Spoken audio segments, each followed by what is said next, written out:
નમસ્કાર સાથીઓ, હું આપ સૌનો ભાઈ રાજુ કરપડા.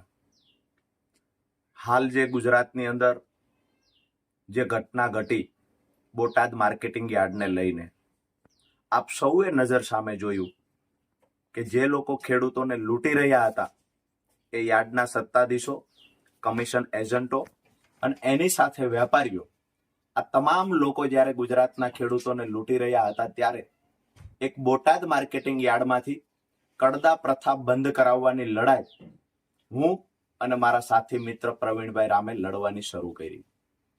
ક્યાંક ને ક્યાંક વેપારીઓને બચાવવા માટે થઈ અને તંત્ર આખી સિસ્ટમ કામે લાગી.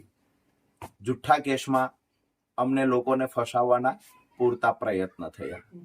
દુઃખ એ વાતનું છે કે અમારા પર ગુસ્સો હતો સત્તામાં બેઠેલા લોકોને, આ ગુસ્સો મારા નિર્દોષ ખેડૂતો પર ઉતારવામાં આવ્યો.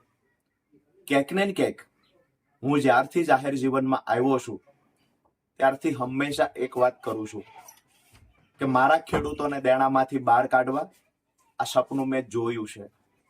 જ્યાં જ્યાં પણ ખેડૂતો સાથે અન્યાય અત્યાચાર થશે એની સામે લડવાનું મેં મન બનાવેલું છે. ખેડૂતોને દેણામાંથી બહાર કાઢવા માટે ખાસ કરીને જ્યારે પાક તૈયાર ખેડૂતોનો થયો હોય અને માર્કેટિંગ યાર્ડમાં વેચવા જાય, પૂરતા ભાવ ન મળે, આ સમયે ખેડૂત ખૂબ દુઃખી થાય છે અને દુઃખ મેં મારી નજર સામે જોયું છે. તો યાર્ડના સત્તાધીશો અને ખેડૂતોના ખિસ્સા કાપનાર વેપારીઓ સામે બોટાદમાંથી અવાજ ઉઠાવવાની અમે લોકોએ કોશિશ કરી. આજે હું વિડીયોના માધ્યમથી તમામ ગુજરાતના ખેડૂતોને એક સંદેશ આપું છું કે આવનાર સમયમાં આવતી 31 તારીખે જ્યારે માન્ય અરવિંદ કેજરીવાલજી ગુજરાતના પ્રવાસે હશે અને તમામ મારા પરિવાર સમા ખેડૂત ભાઈઓ સાથેનું સંમેલન થશે. આ પહેલું એવું સંમેલન હશે ખેડૂતોનું કે જેમાં રાજુ કરપડાની હાજરી નહીં હોય.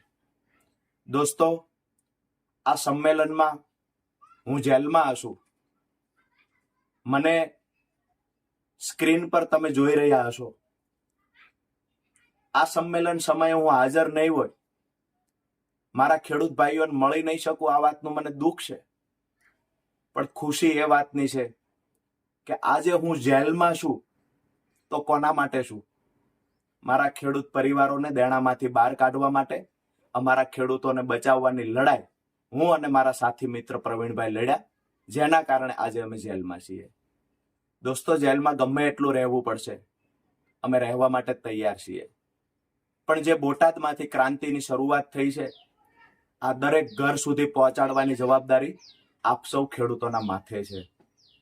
પરિવારથી દૂર છું, જેલમાં છું, મારા ખેડૂતોથી દૂર છું, તમને બધાને મળી નથી શકતો એ વાતનું દુઃખ છે. પણ આવનાર સમયમાં આપણી લડાઈ રંગ લાવશે. વર્ષોથી જે ખેડૂતોને દેવામાં ડૂબાડવાના પ્રયત્ન થયા છે, ક્યાંક ને ક્યાંક સરકારની કૃષિ વિરોધી નીતિ સામે અવાજ ઉઠાવવાનો પ્રયત્ન જે ખેડૂતોએ કર્યો છે, આ ખેડૂતોને શુભકામનાઓ પાઠવું છું. આવનાર દિવસમાં રાજુ કરપડા અને પ્રવીણ રામ જેલમાં રહેશે, એ જેલમાં રહ્યા પછી પણ ગુજરાતના દરેક ઘર સુધી આ ક્રાંતિની મશાલ પહોંચાડજો. દોસ્તો, જ્યારે જેલમાંથી બહાર નીકળશું ત્યારે ફરીવાર હું મારા પરિવાર સમાન ખેડૂતને મળીશ. ત્યાં સુધી જ્યારે પણ તમારા ઘરમાં નાના એવા પરબ તહેવાર આવતા હોય, તમારા ભાઈને યાદ કરજો. આજે ખેડૂતો માટે લડતા લડતા જે પણ ભોગવવું પડશે એ તાનાશાહોને કહીએ છીએ કે મને જેલમાં રાખો, મારી પીઠ તોડી નાખો, મારી પર જે કરવું હોય તે કરો. પણ રાજુ કરપડાએ સપનું જોયું છે, મારા ખેડૂતોને દેણામાંથી બહાર કાઢીશ. માત્ર સ્ટેજ પરથી ભાષણ કરવા, વાતો કરનારા નેતા નથી દોસ્તો. સપનું જોયું છે એ પૂરું કરવા માટે માં શક્તિ અને ઈશ્વર પરમાત્મા અમને તાકાત આપે. તમારા બધાના આશીર્વાદ થકી આવનાર સમયમાં આ લડાઈ મજબૂતાઈથી ગાંધી ચિંધ્યા માર્ગે લડીશું. આપ સૌનો નાનો ભાઈ રાજુ કરપડા. આપ સૌના પરિવારમાં સૌ માતાઓ બહેનોને મારી યાદ આપજો અને ખૂબ આશીર્વાદ આપજો કે આ તાનાશાહો સામે ખેડૂતોને બચાવવાની લડાઈમાં ભગવાન મને શક્તિ આપે. આપ સૌનો આભાર.